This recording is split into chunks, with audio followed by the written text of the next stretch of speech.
ছোট্ট রফিকুল ইসলাম মাদানীকে মাদ্রাসা ছাড়া করেছে, মাদ্রাসা দখল করে দিয়েছে। অসংখ্য আলেমদেরকে মানুষের কাছ থেকে বিদায় নেওয়ার সুযোগ দেয়নি স্বৈরাচারী। স্বৈরাচারী ও জাতির কাছ থেকে বিদায় নেওয়ার সুযোগ পায় নাই, চোরের মতো পালিয়েছে। প্রায়শ্চিত্ত ভোগ করতে হয়েছে। এগুলা হচ্ছে কর্মফল।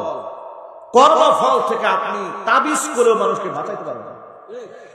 বাটি চালান দিলেও কাজ হবে না। কর্মফল আপনাকে ভোগ করতেই হবে।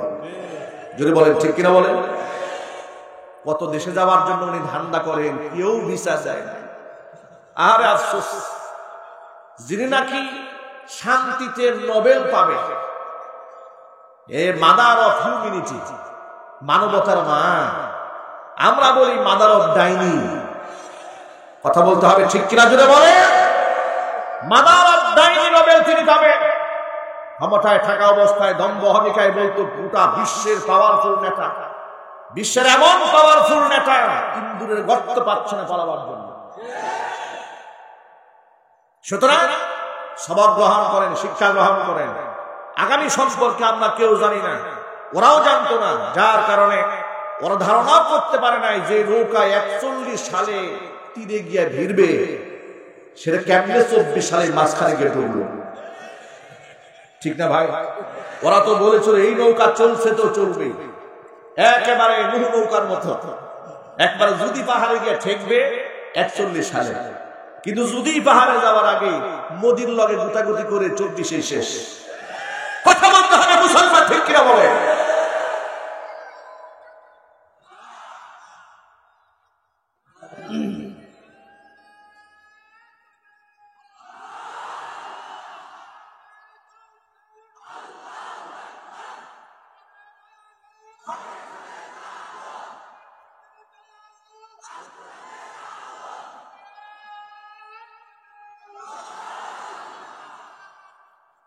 এই কথাটা, এই যে আমার ভাই স্লোগানে বলেছেন আল কোরআনের আলো সংসদে যাবে, এই কথাটা কি আপনারা বিগত জীবনে স্বাধীনভাবে বলতে পেরেছেন?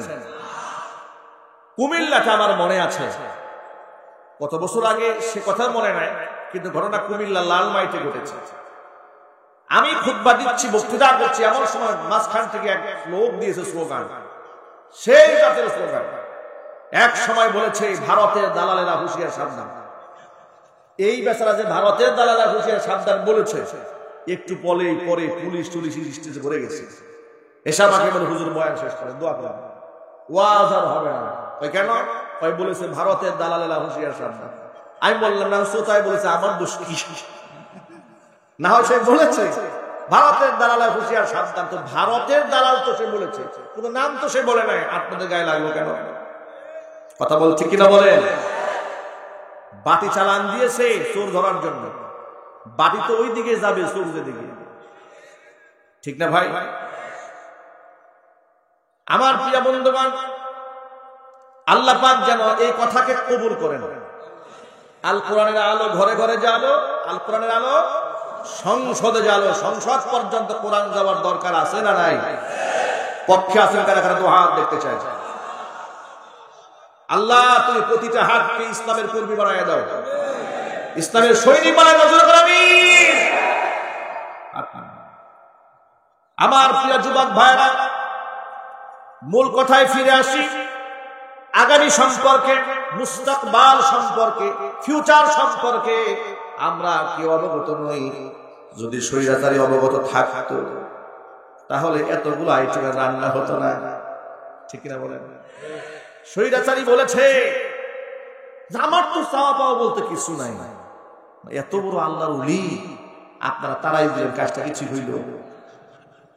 কত বড় ত্যাগী, কত বড় ত্যাগী আল্লাহর বান্দি বলে আমার তো চাওয়া পাওয়ার কিচ্ছু নাই, তো আপনার চাওয়া পাওয়া থাকবে নাকি? দেশটাকে তো ফতুর করে ফেলছেন আপনি, আর কি চাওয়া পাওয়া লাগবে আপনার? অসংখ্য মানুষকে খুন করেও কি কলিজা ঠান্ডা হয় না আপনার? কথা বলতে হবে তো, ঠিক কিনা বলেন। আপনার চাওয়া পাওয়ার হবে নাকি? আপনি যাকে চেয়েছেন তাকে হত্যা করেছেন, যাকে চেয়েছেন তাকে গুম করেছেন, যাকে চেয়েছেন তাকে খুন করেছেন। আপনি চেয়েছেন আলেমদেরকে কারারুদ্ধ করতে করেছেন, আপনি চেয়েছেন আলেমদেরকে ফাঁসির কাস্তে ঝুলিয়ে মারতে, আপনি তাই করেছেন। কথা বলতে হবে, ঠিক কিনা বলেন। আপনার কোন চাওয়া আপনি অপূর্ণ রেখেছেন? আপনি বলেন আমার চাওয়া পাওয়া কিছু নাই। তিনি গোটা জাতিকে অনাহারে রেখে নিজের 10 পদ দিয়ে খাবার খেতেন, আবার পাবলিকলি বলতেন আপনারা কৃচ্ছতা সাধন করেন। রমজান মাসে ইফতার প্রোগ্রামকে রাষ্ট্রীয়ভাবে নিষিদ্ধ করে দেওয়া হয়েছিল অর্থনৈতিক সেভ করার জন্য। অথচ রমজান মাসে ঢাকা বিশ্ববিদ্যালয়ের মধ্যে রঙ্গলীলা হয়েছে, হোলি উৎসব হয়েছে, বাধা দেওয়া হয় না, কিন্তু ইফতার প্রোগ্রামে বাধা দেওয়া হয়েছে। কি করেননি আপনি? কি করেননি আপনি? তিনি আমাদেরকে উপদেশ দিতেন কাঁঠালের বার্গার খাওয়ার জন্য, পেঁয়াজ ছাড়া রান্না খাওয়ার জন্য, এরপরে কাঁচামরিচ শুকায়া ফ্রিজে রাখার জন্য। কত বুদ্ধিমাতার মধ্যে সব দিয়েছে। আর নিজে খাইতেন বড় বড় আইট মাছ, বোয়াল মাছ, ঠিক না ভাই? আপনারা দেখেন না এগুলা? এগুলা সে ভবিষ্যৎ জানে না, এই জন্য বড় বড় কথা বলেছে, এই জন্য মানুষদেরকে রাজাকারের বাচ্চা বলে গালি দিয়েছে।